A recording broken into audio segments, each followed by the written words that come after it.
Buenas tardes a todas, mi nombre es Nina Huerma, como ya habrán observado en la presentación, y voy a desarrollar los procesos psicosociales en psicología comunitaria. Esta microclase tiene la intención de poder introducirnos específicamente en qué son estos procesos y por qué son importantes para esta disciplina. Para poder hacerlo, yo he tomado el capítulo 9, Procesos psicosociales comunitarios, del libro Introducción a la Psicología Comunitaria de Maritza Montero, que voy a subir a plataforma. Para comenzar, me gustaría hacer un repaso general acerca de un aspecto que es esencial en relación a los procesos psicosociales, que es el objetivo del cambio social.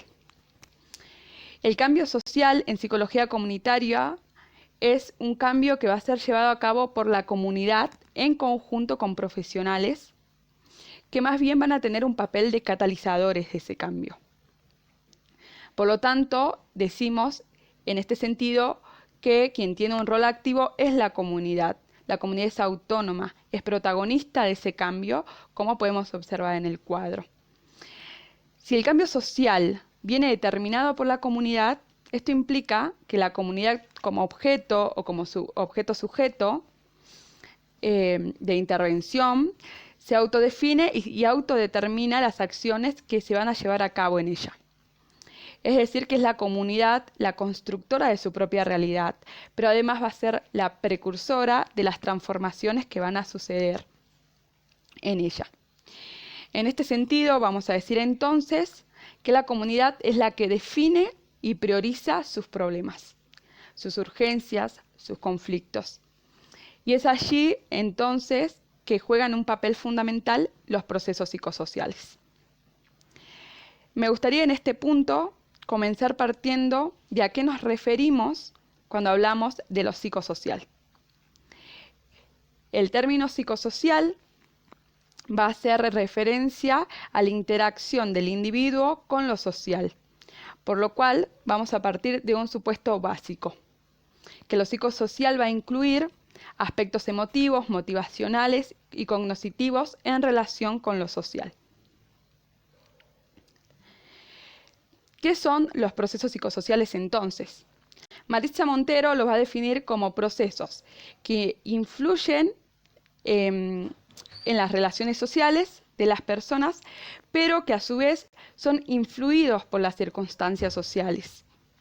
Para explicarlo un poco a esto, me voy a remitir a una frase que es muy usada en otra disciplina, cercana también a la psicología comunitaria, como es la antropología, que se pregunta: ¿es la cultura la que nos crea a nosotros o nosotros creamos la cultura?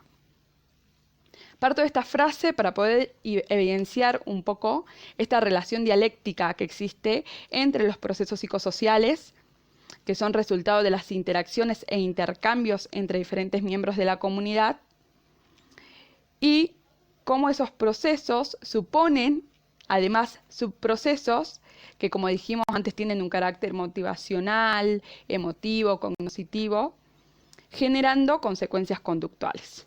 En otras palabras, podemos decir que estos procesos psicosociales, a la vez que son producidos por las personas, afectan a esos individuos y a las acciones de esos individuos. Y a través de estos procesos, los individuos se construyen a sí mismos y a sus modos de entender la vida, y esto, desde luego, influye en sus prácticas cotidianas, en su hacer cotidiano en relación con las otras personas de la comunidad. Estos procesos además van a ser fundamentales para la comunidad porque tienen un doble aspecto.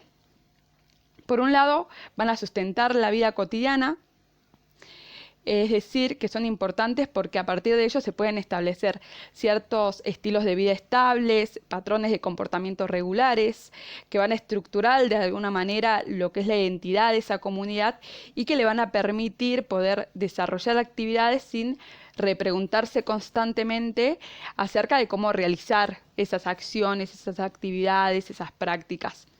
Pero además van a contribuir a la memoria colectiva de esta comunidad, porque muchos de estos procesos van a ser transmitidos de generación en generación de manera irreflexiva.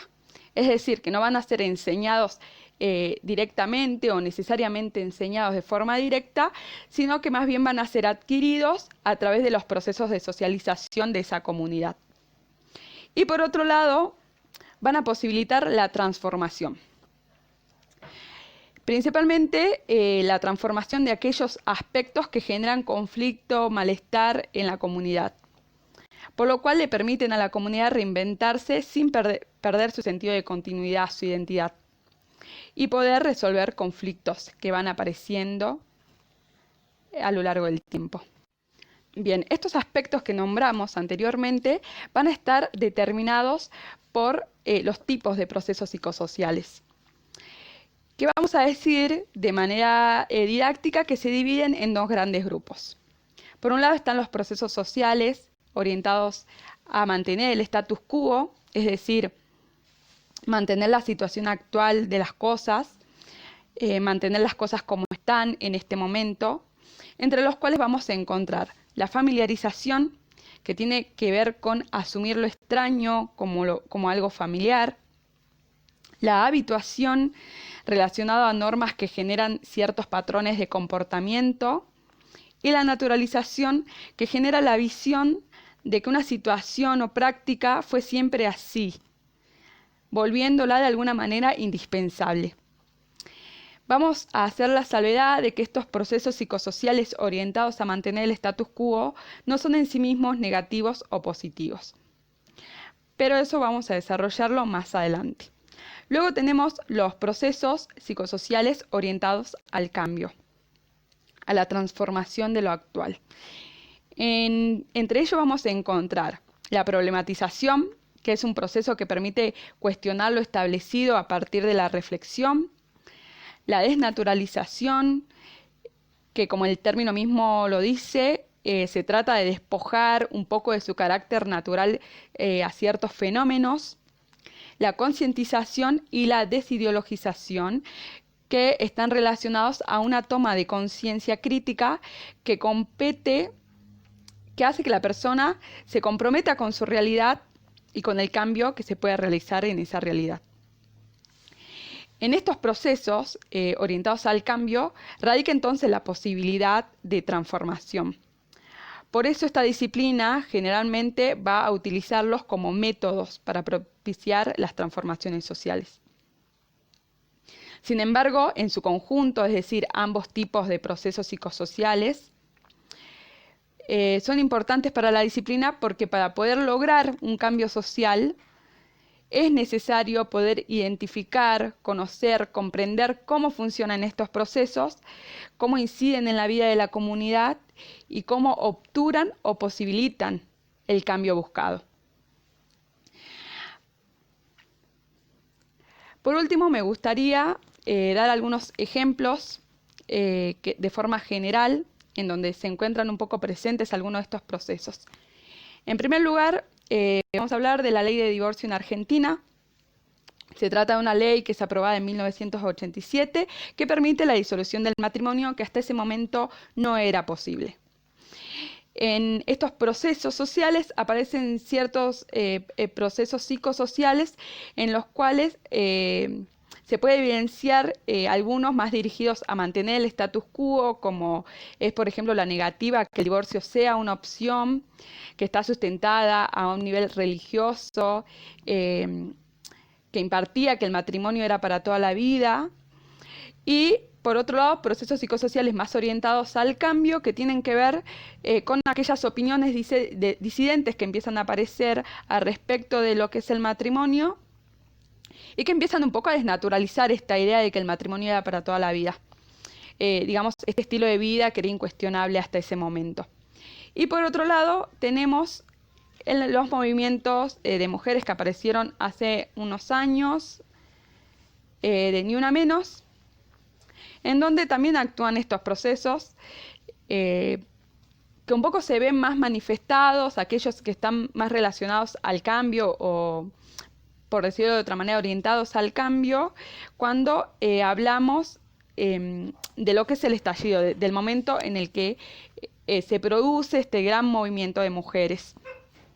Entonces encontramos en ese movimiento, por ejemplo, algunos aspectos como la desnaturalización, la concientización de situaciones de violencia, pero no tenemos que dejar de tener en cuenta que este proceso se venía gestando desde mucho antes y que además estas realidades existían desde mucho antes y quizás esa pasividad, esa contención social que no permitía un cambio, era de alguna manera sostenida por otros procesos psicosociales que tenían que ver más con mantener el estado actual de las cosas y que seguramente estaban más relacionados con procesos de desnaturalización de esa violencia, que se sustentaban seguramente en ideas que justificaban de algún modo esa violencia o que no la discutían. Es importante decir además que todos estos procesos no ocurren en etapas o de forma taxativa, sino que se trata de interacciones constantes, ¿no? Como todo proceso, van desarrollándose con idas y vueltas que los propios grupos humanos en los que suceden van configurando en el hacer, en el error y en el acierto. Y que además se van a relacionar en forma directa con el grado de conciencia que ese grupo social tenga en el momento en que genera ese proceso de cambio. Pero además es necesario entender que estos procesos se encuentran presentes en todas nuestras acciones cotidianas, que nuestras acciones son sostenidas por estos procesos, desde acciones tan simples como desayunar a un horario determinado, hasta llegar a cuestionar ciertos patrones familiares o acciones familiares, como por ejemplo las reuniones familiares necesarias para la época navideña, que llega a un punto que por ahí a algunas personas le molesta y empiezan a cuestionarlos y a dejar de asistir a esas reuniones. Sin embargo, estos tipos de procesos psicosociales, esta clasificación, vamos a profundizarla en la próxima clase. Así que espero que este haya sido un aporte clarificador acerca de qué son los procesos psicosociales y si quedan algunas dudas podemos verlas en la próxima clase.